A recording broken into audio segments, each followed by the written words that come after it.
Olá, membros do Santificai-vos, é um prazer imenso falar com vocês.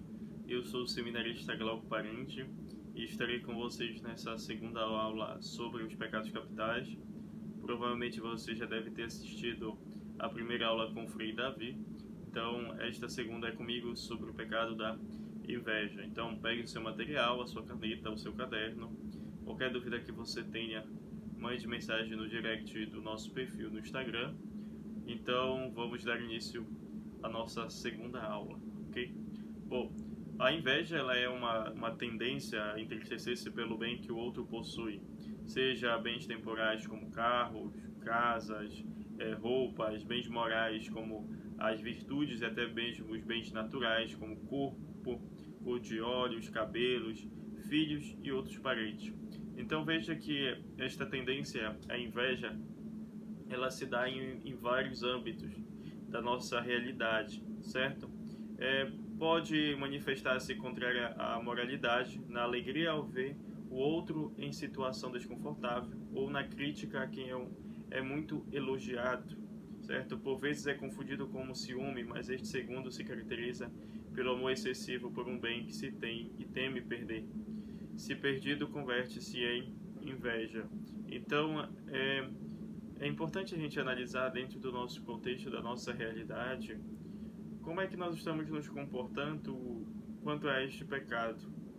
Porque a gente pode acabar caindo numa cegueira, né, e pensar que não é inveja e que isso não faz mal, que eu posso continuar assim. Mas veja o seguinte, tende-se a semear divisões sobre maneira quando o invejoso e invejado buscam o mesmo bem. Disto, o invejoso esforça-se por usar meios maliciosos para alcançar seus objetivos. Caso não alcance, encontra-se em grande perturbação. Então, você pode até exercer coisas que não venham ser benefício para outra pessoa, certo? Porque você acaba denegrindo uma imagem de uma outra pessoa para buscar a sua glória, né? Para satisfazer o seu desejo por uma inveja boba.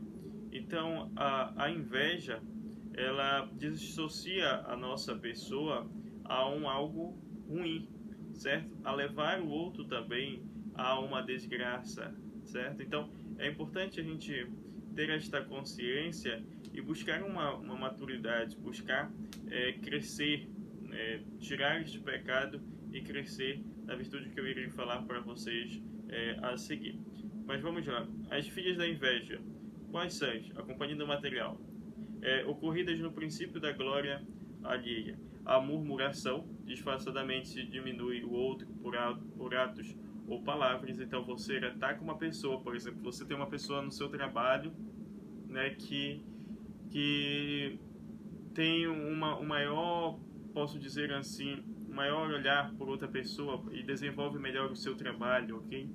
Então você tende a denegrir a imagem daquela pessoa para que aquela pessoa seja rebaixada, mas para que você seja visto, certo? Então, isso é algo muito ruim, porque você acaba não vendo as virtudes que aquela pessoa está possuindo e não tem a humildade também de pedir para que ela ajude você, para que você também vá amadurecendo. Mas não, a inveja ela não tende a buscar a humildade, certo? O invejoso ele nunca tende isso, mas ele sempre tende a diminuir o outro, mas mesmo ele estando no erro, ele quer ser assim, vangloriado, ser visto. A distração tenta-se a diminuir o outro de modo aberto, né? Você expõe a vida de uma outra pessoa de uma forma aberta, clara, para que todos vejam, e às vezes você pode até mentir, caluniar sobre aquela pessoa. E isto é algo muito ruim. Bom, a segunda, ocorridas no fim da glória alheia, certo? O ódio, isto se assemelha ao ciúme, pois ambos os casos podem resultar em calúnias e descrenças, ok? Então, como eu disse para você, você pode acabar caluniando uma pessoa sem ela ter feito nada, somente para ver a desgraça dela.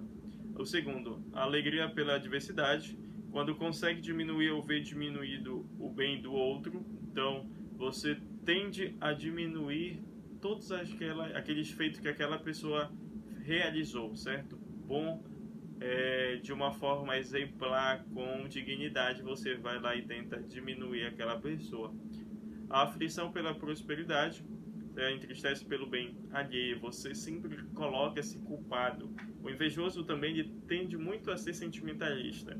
Esse é um ponto importante, porque ele sempre tenta se chegar com as pessoas se entristecendo, falando que não consegue, falando que as outras pessoas têm todas as outras possibilidades e ele nunca vai conseguir alcançar também, nunca vai conseguir amadurecer. Então isso é algo muito claro na vida de um invejoso também. Bom, então quais são os remédios da inveja? Os remédios contra a inveja se apresentam de dois modos: negativo, agindo contra o vício, e positivo, agindo a favor de uma ação oposta. Vamos lá. Os meios negativos, quais são? Desprezar os primeiros sentimentos da inveja imediatamente, ok? Então, quando se aparecer, despreze. Levar o pensamento para outros objetos, então este é o meio de você fugir, né? Você não dialogar, mas você fugir, ocupar-se a sua mente, a sua imaginação, ok? Você modelar. Nós não somos animais, né, irracionais, mas nós temos uma razão. Então nós não somos presos pelos nossos instintos, certo? Mas quem comanda eles somos nós mesmos. Então nós temos a capacidade de falar não. Meios positivos: considerar a aflição adotiva de Deus, pelo qual somos todos irmãos, ok? Emular os bens do outro, ok? Então veja que aqui nós temos esses remédios que no nosso cotidiano a gente pode viver. Mas claro que para isso é preciso um hábito. Lembre-se da nossa aula introdutória quando a gente fala sobre isso, certo? É o hábito que vai fazer você amadurecer, é o hábito que vai fazer cada vez mais você ir tirando este vício da sua vida, ok? A virtude oposta é justamente a caridade, né? A caridade é a virtude mais perfeita da qual fala o apóstolo Paulo, né? Visto que por ela conseguimos praticar todas as outras virtudes, pois aquele que ama a Deus, logicamente ama o próximo, e por amar tende sempre a praticar o bem. Vejam eles espirituais ou corporais, a caridade se alegra com o bem do outro e se entristece com a sua desgraça.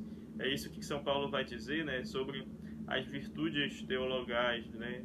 Fé, esperança e caridade. A maior é a caridade, porque a caridade ela demonstra o amor, a caridade ela demonstra um afeto por uma outra pessoa, certo? Então, a gente sempre deve buscar pedir este dom. E como é que eu pratico a caridade? Ajudando a outro, fazendo a visita aos doentes, ok? Rezando por outras pessoas. Assim a gente vai modelando o nosso ser, assim a gente vai modelando a nossa mentalidade também. É aquilo que os gregos chamavam é preciso de uma metanoia, né? Uma mudança de pensamento. Então, buscar mudar os nossos hábitos, buscar as nossas ações, os nossos gestos com as outras pessoas. E isso não vai ser fácil no início, mas também não é impossível, ok? Então busque no seu trabalho, busque na sua escola, na sua universidade, na sua casa.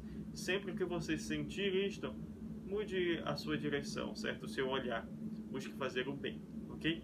Então esta foi a nossa primeira aula, né, comigo, melhor dizendo, que foi sobre a inveja. Terão outras e espero vocês nas outras aulas. Até mais, tchau, tchau, Deus abençoe.